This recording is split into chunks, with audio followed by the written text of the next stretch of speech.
Bonsoir à tous et bienvenue dans cette édition d'information. Ouf de soulagement pour les populations de Farana et Kouroussa. Un pont sur le Mafou et la route longue de 65 km vient désenclaver la localité. Un acte du gouvernement guinéen qui réjouit les populations riveraines. Reportage Moussa Komara.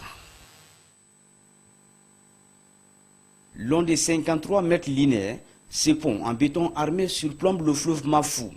Non loin du district de Kasseria, dans la préfecture de Kouroussa, sa réalisation était une nécessité.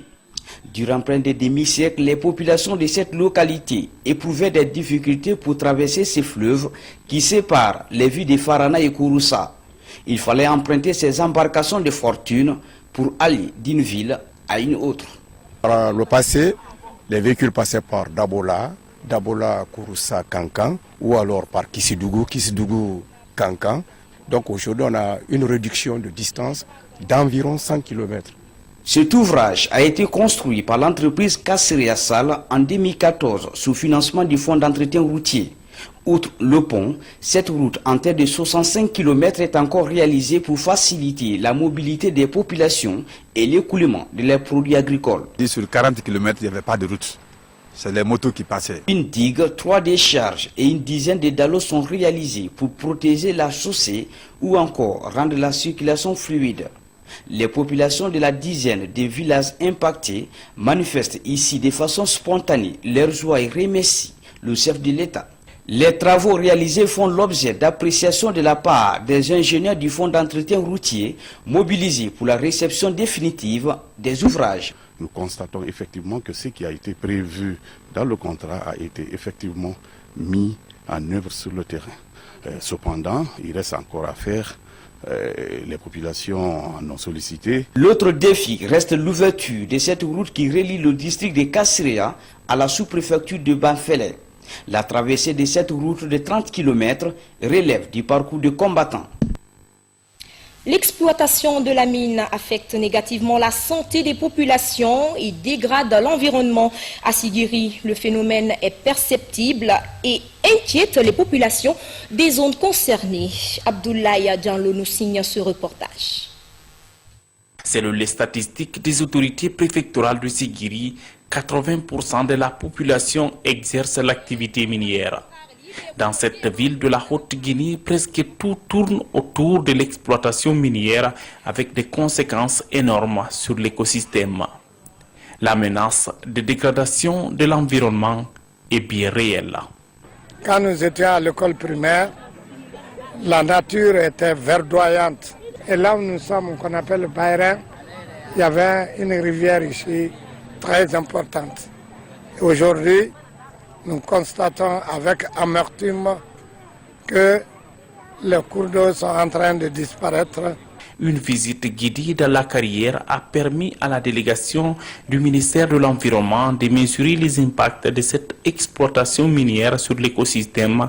On a un système qui nous permet de restaurer, si vous voulez, l'environnement tel qu'on l'a trouvé. On vous a montré des exemples comme à Sanchoro où on a exploité une mine. On a rebouché le trou, on a planté des arbres et les animaux reviennent généralement.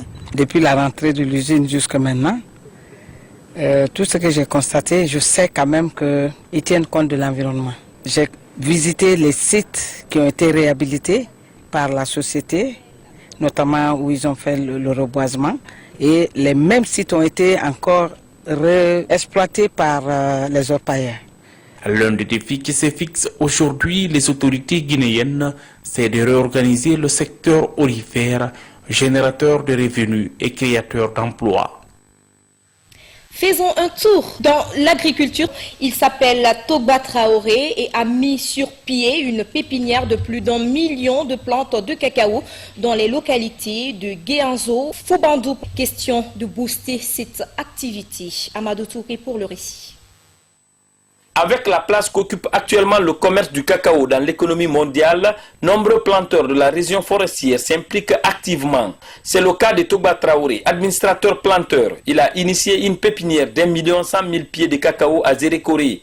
Objectif, valoriser 400 hectares de terre à Guéasso et Fumbadou. Pour y parvenir, des ingénieurs agronomes sont venus de la Côte d'Ivoire, premier pays producteur de cacao au monde. Nous sommes à la réalisation de 10% de l'objectif et je pense que d'ici février, on aura fini totalement la mise en place de cette pépinière. Depuis que la crise d'implantation, tout l'eau là, tout zéro couré a commencé effectivement à faire du cacao. C'est l'espèce à cycle rapide de croissance de 18 mois qui est utilisée.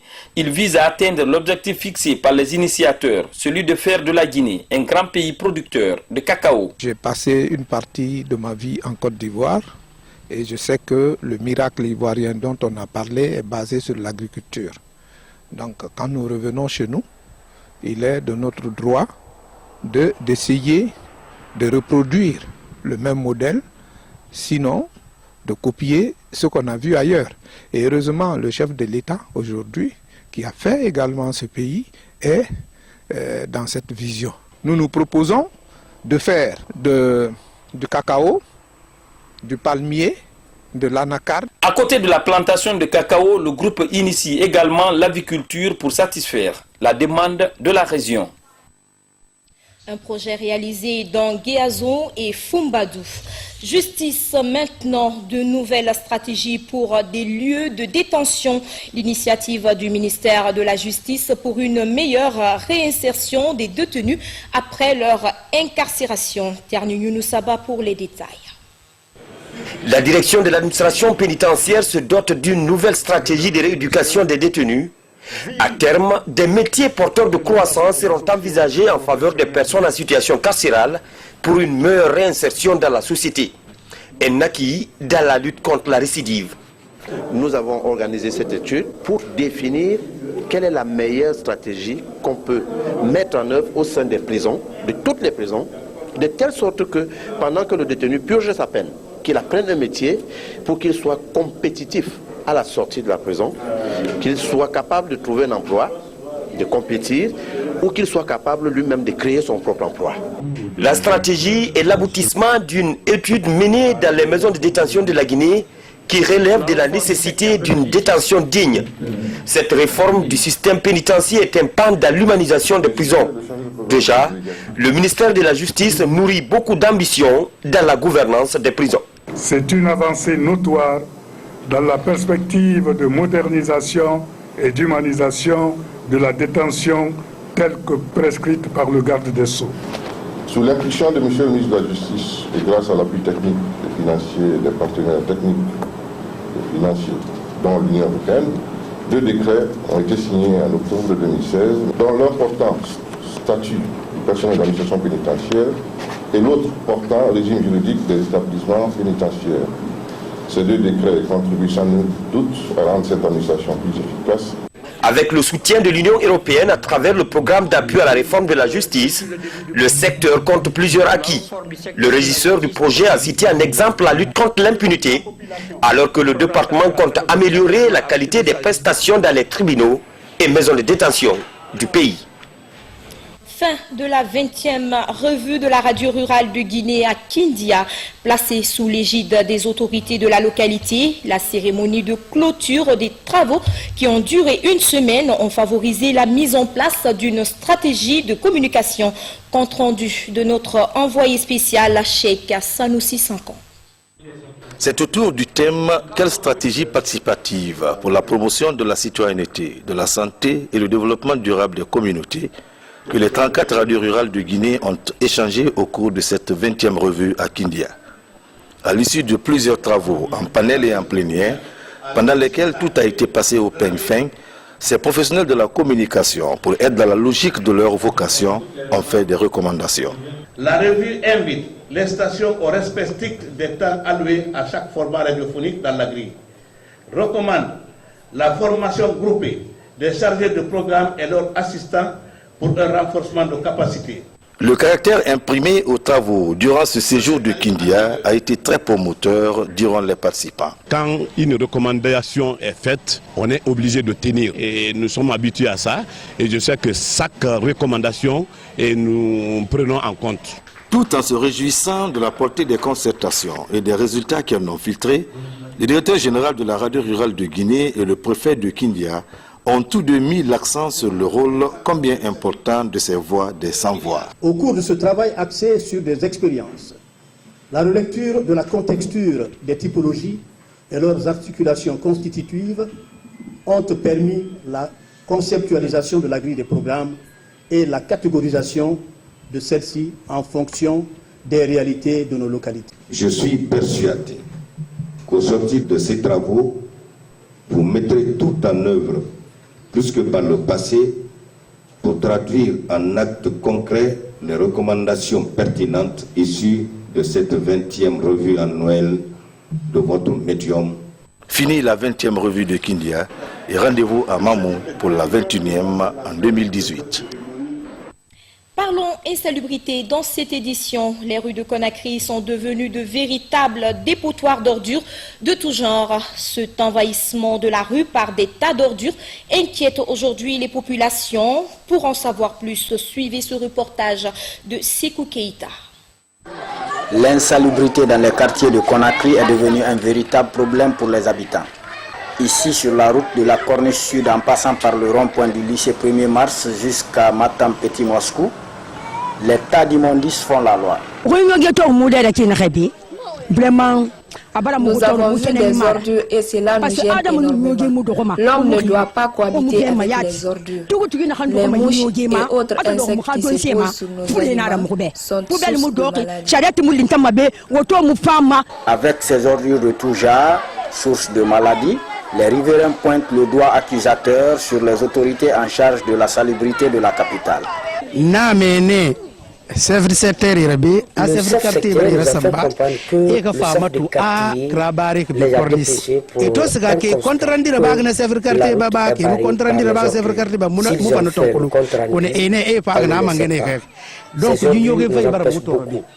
ça fait 2 semaines Cela fait 2 semaines que ces ordures sont là.